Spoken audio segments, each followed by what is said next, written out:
अभी हम लोग बात करते हैं मोहम्मद बिन तुगलक के बारे में। इससे पहले मैंने बताया है कि किस तरह से गयासुद्दीन तुगलक वंश की स्थापना करता है और यह वंश सबसे लंबा दिन तक शासन करता है। और इस वंश का जो सबसे इम्पोर्टेंट सुल्तान है, जिससे सबसे ज़्यादा क्वेश्चन एग्जाम में बनते हैं, वो है मोहम्मद बिन तुगलक। शॉर्ट में हम इसको MBT भी बोल सकते हैं, मोहम्मद बिन तुगलक।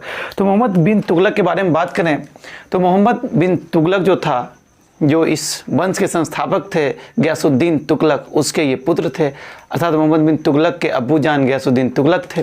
तो गयासुद्दीन तुगलक का पुत्र मोहम्मद बिन तुगलक था, जिसका वास्तविक नाम जोना खा था। उसका वास्तविक नाम क्या है? जोना खा। कई बार एग्जाम में पूछे गए हैं कि मोहम्मद बिन तुगलक का वास्तविक नाम क्या था, तब वो फटाक से आंसर आना चाहिए क्या था? जोना खा, या कहीं कहीं जूना खा भी लिखा रहता है। तो जोना खा या जूना खा जो था, उसका वास्तविक नाम हुआ करता था, याद रखिएगा। जब वह गद्दी पर बैठता है, गद्दी पर किस प्रकार से बैठता है वो भी आप लोग जानते हैं कि जब गयासुद्दीन तुगलक बंगाल अभियान के बाद वापस आ रहा था तो अफगानपुर, जो कि दिल्ली से 80-90 किलोमीटर की दूरी पे है, वहाँ पर इसी के द्वारा, पुत्र के द्वारा ही बनाया गया, यानी मोहम्मद बिन तुगलक के द्वारा ही बनाया गया लकड़ी के महल के गिर जाने से हो जाता है। ठीक है, तो उसके बारे में तो आप लोग जानते हैं, पहले वीडियो में हमने बताया है। अभी हम लोग बात कर रहे हैं, यह उलुग खा की उपाधि के साथ गद्दी पर बैठा। उलुग खा, बलबन भी उलुग खा के उपाधि से जाना जाता था। तो दोनों ऑप्शन सही होगा। अगर क्वेश्चन पूछा कि उलुग खा के नाम से किसे जाना जाता था या किसने उपाधि धारण की थी, तो बलबन को उलुग खा की उपाधि भी वो नसरुद्दीन दे दिया था, और यहाँ पर भी इसे उलुग खा की उपाधि लेके ये बैठा था। दोनों उलुग खा की उपाधि लेता है। कौन? मोहम्मद बिन तुगलक, और गुलाम वंश का बलबन भी। अभी तो हम लोग तुगलक पढ़ रहे हैं, तो अभी याद रखना है हम लोग को, उलुग खा की उपाधि के साथ मोहम्मद बिन तुगलक गद्दी पे बैठता है और मोहम्मद बिन तुगलक के नाम से प्रसिद्ध हो जाता है। वास्तविक नाम जोना खा, उपाधि उलुग खा, नाम मोहम्मद बिन तुगलक। ठीक है, पूरा दिल्ली सल्तनत के शासनकाल को देखा जाए, सबसे पढ़ा लिखा, सबसे विद्वान, कई भाषाओं का ज्ञाता, बहुत दूरदर्शी सोच, इतना कुछ होने के बावजूद भी इसने जो काम करा सब का सब असफल साबित हो जाता है। लेकिन अगर प्रश्न पूछेगा कि दिल्ली सल्तनत का सबसे बुद्धिमान पढ़ा लिखा शासक कौन था? मोहम्मद बिन तुगलक था। इसने धर्म को राजनीति में नहीं आने दिया, इसने अपने स्वच्छता के साथ शासन स्थापित किए, इसने उलेमा के जो प्रभाव थे उससे बाहर होकर कार्य किया। उलेमा इस पर हस्तक्षेप नहीं करने दिया। उलेमा के जो धार्मिक कार्य के जो प्रमुख उलेमा होते थे, जो कि अक्सर सुल्तानी कार्यों में हस्तक्षेप करते थे कि शरीयत ये बोलता है, कुरान ये बोलता है, इन्होंने उलेमा से दूरी बना कर रखी, उन्हें साइड करके रखा। शासन को इन्होंने उदारता के साथ, हिंदू मुस्लिम में ज़्यादा विभेद नहीं करा। इसने अपने बड़े बड़े पोस्ट हिंदुओं को दिए, जिससे बहुत ज़्यादा बर्नी को गुस्सा भी आया। बर्नी उस समय बाद में आता है फिरोज शाह तुगलक के समय, और उसने फतवाद फिरोजशाही की रचना भी की है। तो बर्नी जो अपने बुक में लिखता है, इसके इस कार्य कारण कि उसने हिंदुओं के बड़े बड़े पोस्ट दिए, तो वो इसको नाई, छिछोरा और कई इस तरह के नाम, छिछोरा, नाई, जुल्हा, ये सब से उसने मोहम्मद बिन तुगलक को पुकारा है गुस्सा में कि इनसे भारतीय मुसलमान, ये भारतीय हिंदुओं को ऊंचे पद कैसे दे दिए भैया, बाहरियों को दो, बाहरियों का पक्षधर था बर्नी।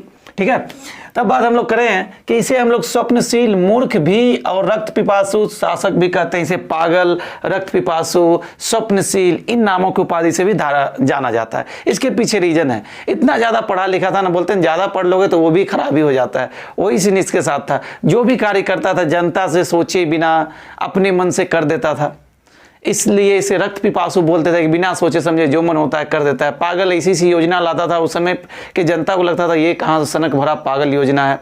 तो इस तरह से पागल, मूर्ख, स्वप्नशील, रक्त पिपासु, स्वप्नशील ये बहुत दूर दूर का सोचता था, अपने से 200 साल आगे का सोच लेता था। इन सब कारणों के कारण इसे क्या कहा जाता था? इसे बोला जाता था, इन नामों से इसे संबोधित किया जाता था।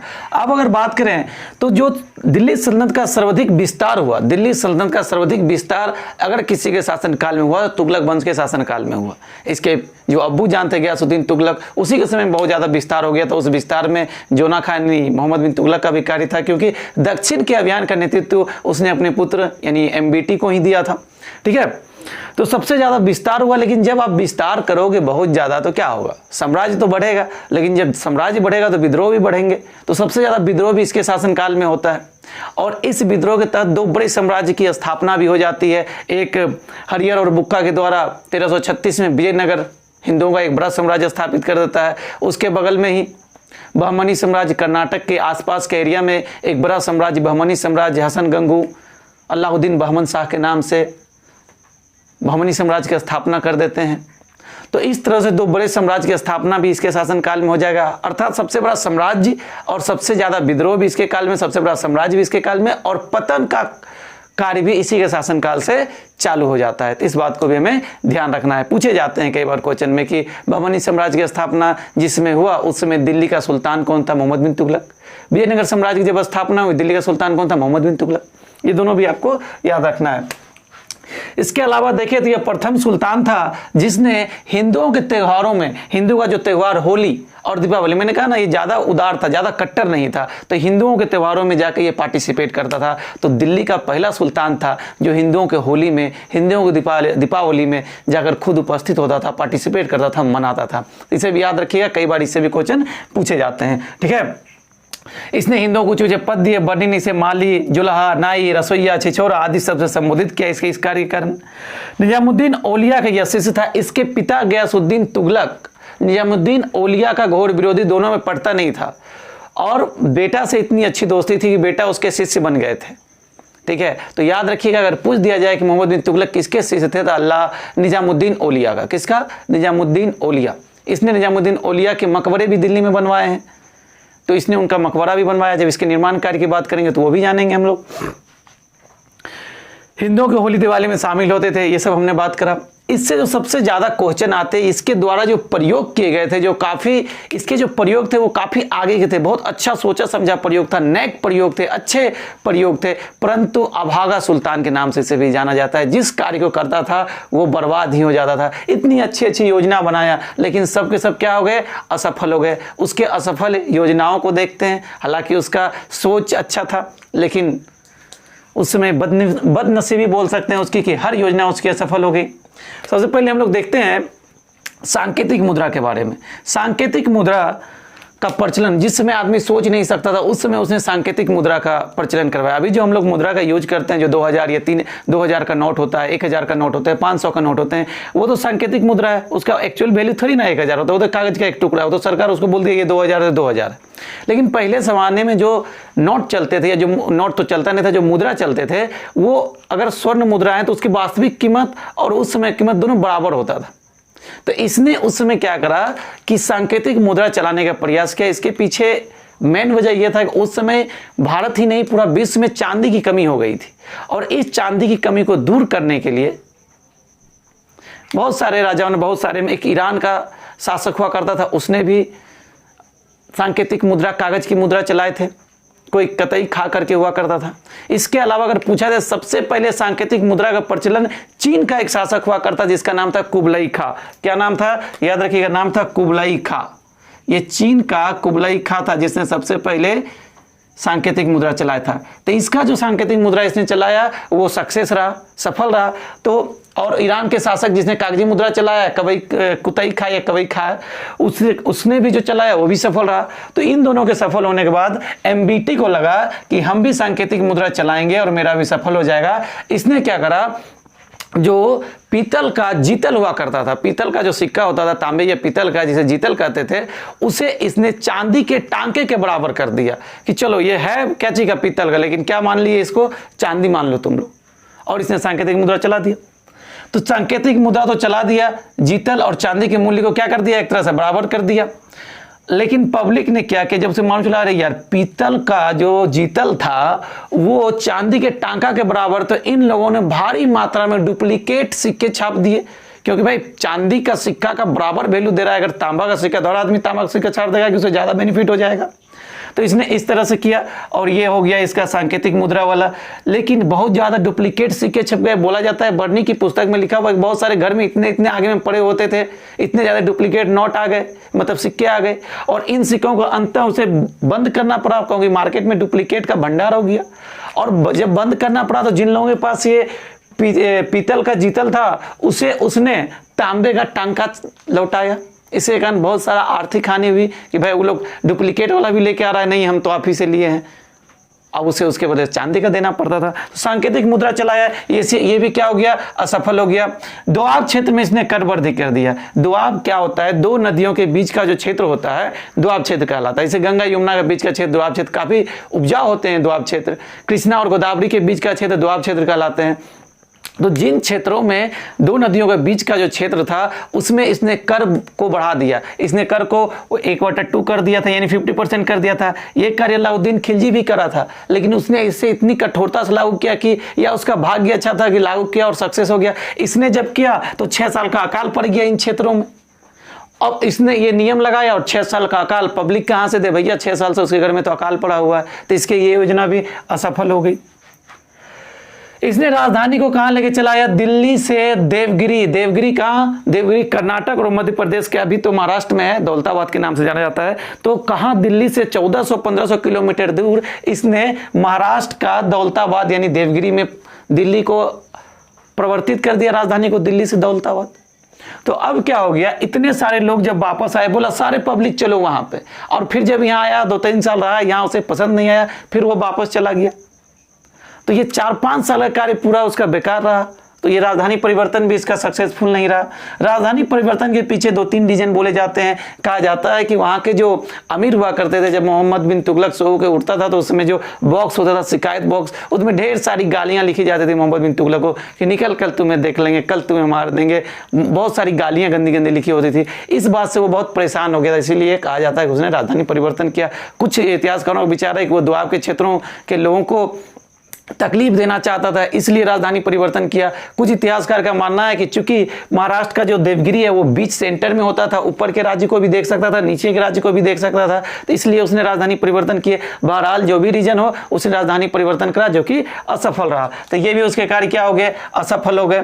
ठीक है, अब बात करते हैं खुरासान योजना और कराचिल का अभियान। खुरासान मध्य एशिया का पार्ट हुआ करता था। मध्य एशिया में उस समय अराजकता की स्थिति था, कोई बड़ी सत्ता कायम नहीं थी, तो इसे लगा कि हर बार मध्य एशिया वाले हमारे भारत में आक्रमण करते हैं, इस बार चलो हम लोग मध्य एशिया में आक्रमण कर देते हैं। तो इसने 4 लाख सेना जुटाए, 1 लाख पेमेंट, 1 साल का उसे एडवांस पेमेंट कर दिया, और 3,70,000 सेना को जुटाया उसने, लगभग 4 लाख मान लो। सब कुछ तैयारी कर लिया। तब तक खुरासान में राजनीतिक स्थिरता आ गई, अराजकता खत्म हो गया, एक बड़ी सत्ता स्थापित हो गई। तो इसने खुरासान योजना त्याग दिया, और जब इसने त्यागा तो 4 लाख लोगों का इसने 1 साल का एडवांस पेमेंट कर रखा था, तो वो सारे पैसे भी इसके डूब गए। तो ये योजना भी क्या हो गई, असफल हो गई। कराचिल अभियान, कुमाऊं का जो क्षेत्र हिमाचल प्रदेश का क्षेत्र है, उस क्षेत्र में चाइना के प्रभाव को कम करने के लिए इसने कराचिल अभियान किया।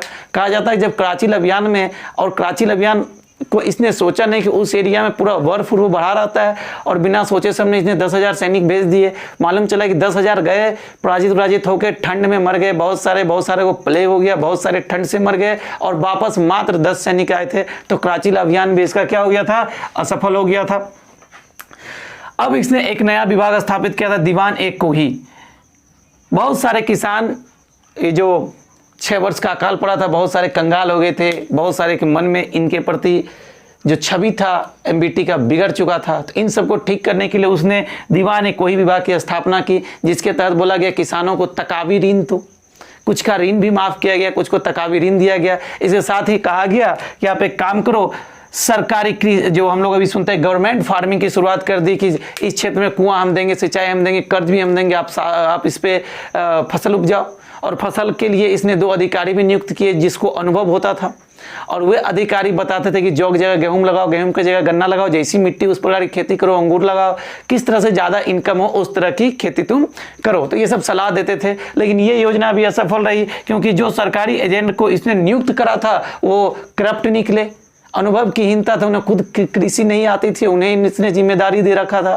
तो ये योजना भी इसकी असफल हो गई। इतना बुद्धिमान था कि इसने फसल चक्र अपनाया था कि एक ही फसल को बार बार रिपीट मत करो, ये फसल उपजाओ, इसके बाद जो अभी होता है ये फसल उपजा दिया, अब भूमि की उर्वरता कम हो जाती है, दूसरी फसल लगाओ जिससे उर्वरता बढ़ जाए। तो इस प्रकार का फसल चक्र का इसने प्रयोग करवाया था। सारे योजना इसके अच्छे थे, लेकिन सबका सब क्या हो गया, असफल हो गया। अब बात करते हैं इसके दरबार में 2 प्रसिद्ध साहित्यकार हुए, जैन धर्म के 2 मुनि, एक का नाम था राजशेखर, एक का नाम था जिन प्रभासूरी। ये दोनों इनके दरबार में थे। इसने उसका स्वागत भी करा था, और इन लोगों ने बोला कि देखिए भैया, सती प्रथा भारत में बहुत ज़्यादा खराब सिस्टम है, आप इसे बंद करो। तो इन दोनों के प्रभाव में आकर इसने सती प्रथा पर रोक लगाने का प्रयास किया। हालांकि रोक लगा नहीं पाया, लेकिन प्रयास इसने जरूर करा। यह बुद्धिवादी दर्शन का उपासक भी बन गया इन लोगों के प्रभाव में आके। बुद्धिवाद दर्शन यानी जो बुद्धिवाद लोग जो सोचते हैं अच्छे हैं, बुद्धिवादी सोच होती है, जो ओपन माइंडेड हम लोग बोलते हैं, खुला विचार वाला आदमी, इस प्रकार का यह व्यक्ति था। ये भी क्वेश्चन कई बार एग्जाम में पूछते हैं, बुद्धिवाद दर्शन का उपासक कौन सा दिल्ली सल्तनत का शासक था? याद रखिएगा एमबीटी था। यहाँ से तो सबसे ज्यादा क्वेश्चन आते हैं इब्न बतूता से। इब्न बतूता मोरक्को अफ्रीका में आप लोग जानते होंगे। मोरक्को का एक यात्री था इब्न बतूता, इसके दरबार में आया था। 8 वर्ष तक ये दिल्ली के काजी का पद पे रहा। पढ़ा लिखा आदमी था, जानकार आदमी था। इसे उसने डाक विभाग का भी प्रधान बनाया था। तो दिल्ली का काजी भी रहा। और दिल्ली काजी क्या होता था? जो न्याय विभाग को देखता था। मुसलमानों में जो न्याय विभाग को देखता है उसको काजी बोलते, एक तरह से न्यायाधीश मान लो।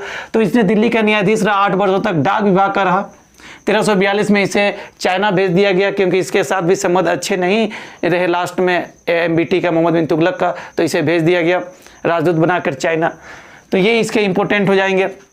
उसके बाद अगर हम लोग बात करें तो इसे अकबर का पूर्वगामी बोला जाता है। इसके जो सोच थे, जो विचार थे, वो काफी अकबर से हल्के फल्के मैच करते हैं, इसलिए इसे अकबर का पूर्वगामी बोला जाता है। अगर एग्जाम में कभी पूछ दिया जाए किसे अकबर का पूर्वगामी बोला जाता है, एमबीटी को, मोहम्मद बिन तुगलक को।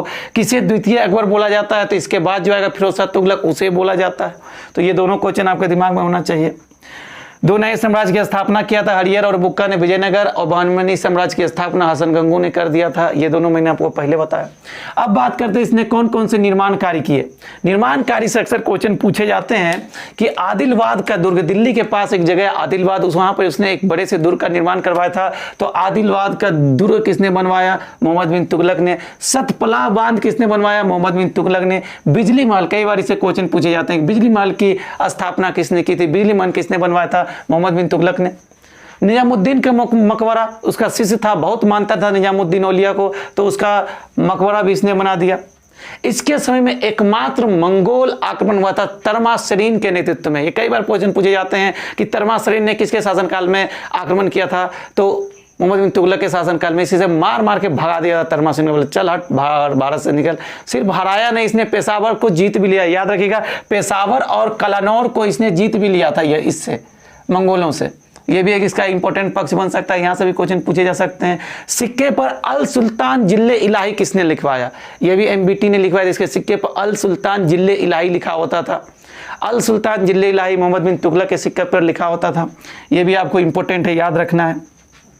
अंतः सिंध पे जाता है, वहां पर विद्रोह हो जाता है, उस विद्रोह को दबाने जाता है और वहीं पर उसकी मृत्यु हो जाती है 1351 में। कब मृत्यु हो जाती है? इतना में मृत्यु हो जाती है। कहाँ हो जाती है? सिंध के आक्रमण के समय इसका तबीयत बिगड़ जाता है और मौत हो जाता है। तो इस प्रकार से एमबीटी का कहानी हो जाता है खत्म। इसके मरने पर बदायूनी कहता है कि सुल्तान को प्रजा से और प्रजा को सुल्तान से मुक्ति मिल गई, यानी दोनों एक दूसरे को लेकर परेशान थे। कोई मोहम्मद बिन तुगलक को नहीं समझ पा रहा था, मोहम्मद बिन तुगलक प्रजा को नहीं समझ पा रहा था। तो दोनों के बीच क्या था? मिसअंडरस्टैंडिंग थी। उस मिसअंडरस्टैंडिंग की खात्मा हो गया इसके मृत्यु के साथ ही। तो ये जो पूरे जो थे, इससे बहुत सारे क्वेश्चन एग्जाम में, हर एग्जाम में बनते हैं। तो आप इसको अच्छा से समझें, याद करें। मैंने इस डायग्राम में मैंने इसके ये जो कार्य हैं नए प्रयोग किए थे, इससे काफी क्वेश्चन पूछते हैं। इसकी उपाधि से पूछ देते हैं, इनके वास्तविक नाम से क्वेश्चन पूछा जाता है, या कौन सा पागल रक्त पिपासु स्वप्नशील शासक के नाम से जाना जाता है, मोहम्मद बिन तुगलक, उलुग खां, ये सारे क्वेश्चन पूछ सकते हैं। या हिंदुओं के त्योहार में शामिल होने वाला प्रथम दिल्ली सल्तनत का शासन कौन था? तो एमबीटी था। तो ये हमारा मोहम्मद बिन तुगलक हो गया कंप्लीट। इसके बाद हम लोग फिरोज शाह तुगलक को देखेंगे। इसके मरने के बाद वही राज्याभिषेक करेगा, अपना 2 बार राज्याभिषेक करेगा। ठीक है, चलिए।